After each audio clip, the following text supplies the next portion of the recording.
War zone से एक और बड़ी खबर। नोवोरोसिस्क पर यूक्रेन का हमला जारी। बोर्ड पर मौजूद सीपीसी दफ्तर पर ड्रोन से हमला हुआ। अंतर्राष्ट्रीय तेल पाइपलाइन प्रोजेक्ट है सीपीसी। रूस की तेल सप्लाई बाधित करने की कोशिश की गई।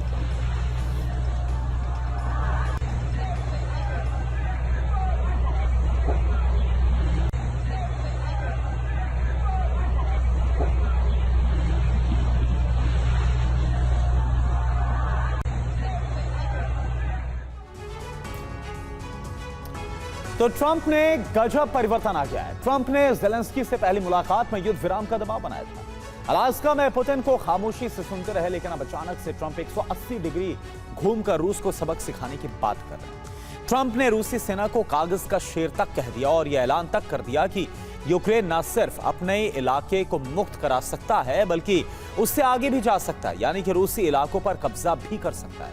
ट्रंप ने ज़ेलेंस्की को हौसले से भर दिया तो वहीं पुतिन को चेतावनी दी। अब यह माना जा रहा है कि युद्ध के फाइनल और विध्वंसक फेज की शुरुआत होने वाली। जनवरी के बाद पहली बार ज़ेलेंस्की के चेहरे पर ऐसी तसल्ली है और दिल में चट्टान सी मजबूती।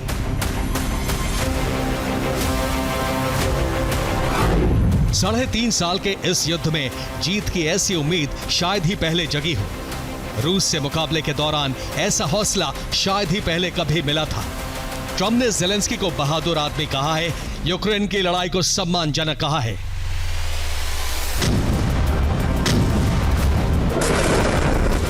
अब ट्रंप की इन बातों का नतीजा देखिए।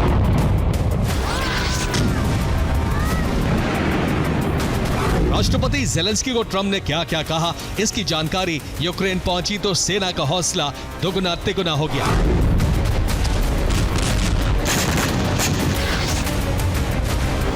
और तब से यूक्रेन रूस पर बारूद बरसा रहा है।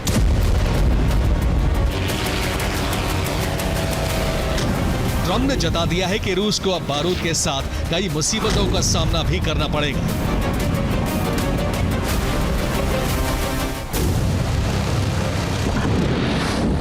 ट्रंप यूक्रेन के साथ नजर आए, नेटो देशों को रूसी विमानों को गिरा देने की बात कही और रूस के खिलाफ इस मुहिम में यूरोपीय देशों से मदद भी मांगी है। ट्रंप ने कहा है कि यूरोप को भी रूस से गैस और हर तरह का व्यापार रोकना होगा।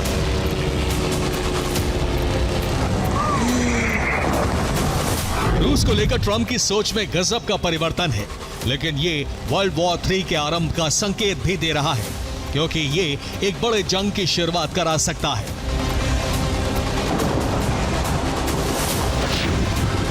यूक्रेन पर ताबड़तोड़ प्रहार के बीच ट्रंप को अलास्का की बैठक भी याद है और पुतिन का खुद को महाशक्तिशाली दिखाने वाला अंदाज भी।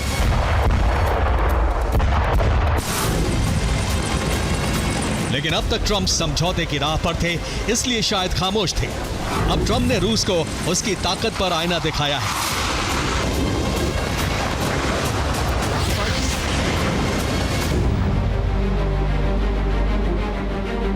ट्रंप ने एक बार फिर साबित कर दिया है कि ट्रंप भले ही युद्ध विराम की कोशिश में है, लेकिन अमेरिका ही सुपर पावर था, सुपर पावर है और रहेगा।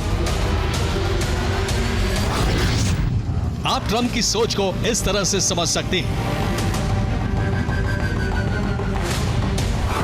ट्रंप ने वेनेजुएला के खिलाफ युद्ध की तैयारी कर ली है, नेवी तैनात है। तालिबान ने ट्रंप की बात अनसुनी की तो उसे अंजाम भुगतने की धमकी दे दी। ट्रंप और पुतिन के साथ भी उसी अंदाज में पेश आने वाले हैं।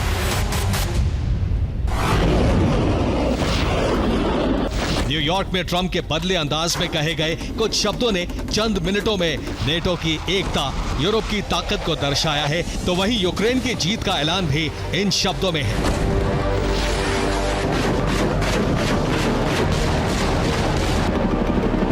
रूस की सैन्य शक्ति और आर्थिक स्थिति को समझने के बाद मुझे लगता है यूक्रेन यूरोपीय संघ की मदद से अपने मूल स्वरूप के लिए लड़ने और जीतने की स्थिति में है।